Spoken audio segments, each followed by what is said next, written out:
Ladies and gentlemen, aviation enthusiasts and curious minds alike, welcome to a thrilling mini-series that will take you soaring through the skies called What Makes This Plane Great? In this episode, we are revisiting the British single-engine fighter, the Hawker Tempest. So, I'm covering this plane again as when I made my first video about the Tempest, it was one of the first videos I'd ever done. And I now know more what I'm doing with YouTube now.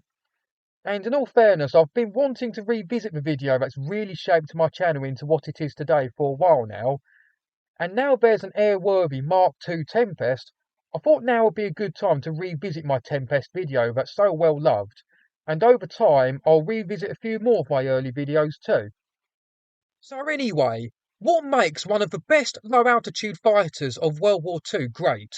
Well, the Tempest is a more improved version of its older brother, the Typhoon, and it was one of the fastest aircraft of World War II.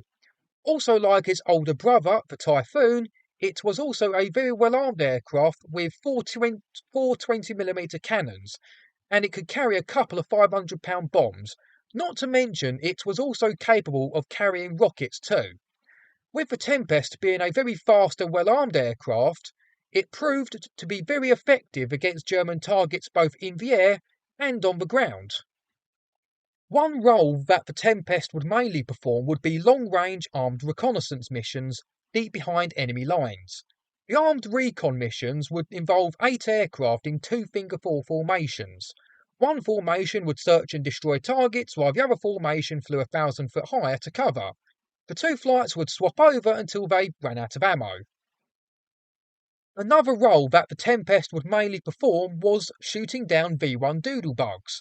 With the Tempest being a fast and steady gun platform, it proved to be one of the best planes for the V1 interception role, claiming nearly 640 V1s in the process. While a lot of V1s were shot down by the Tempest cannons, some would be brought down by nudging its wing, and a lot of Tempest pilots would become V1 aces.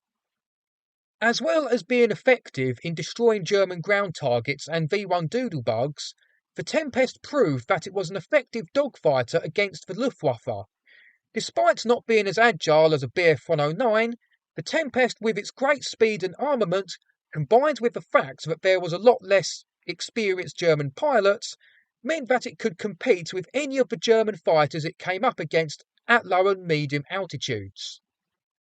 Not only could it compete with the late German aircraft like the Focke-Wulf FW190D9, they were also successful against the German jets. One Me-262 pilot even claimed that the Tempest was its toughest opponent due to its great low-altitude performance and armament. Not only did the Tempest shoot down an Arado AR-234 Blitz, one even managed to shoot down a Heinkel HE-162 very late in the war too. Talking about the advanced German stuff and the Tempest, I'll also mention that French fighter ace Pierre Closterman claimed the first Allied encounter with a Dornier DO-335, and the late British TV presenter Raymond Baxter managed to shoot at a V2 rocket, both of whom were flying Tempests.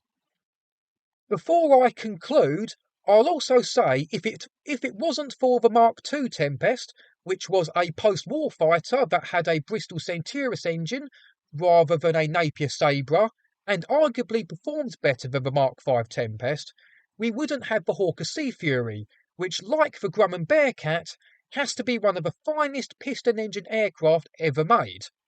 And that's it for this thrilling journey through the skies. If you haven't already, make sure to subscribe to this channel and hit that notification bell so you can stay up to date with my aviation content, etc. Check out the 2 videos at the end, or my CD reviews, or even the playlists I've created. Cheers.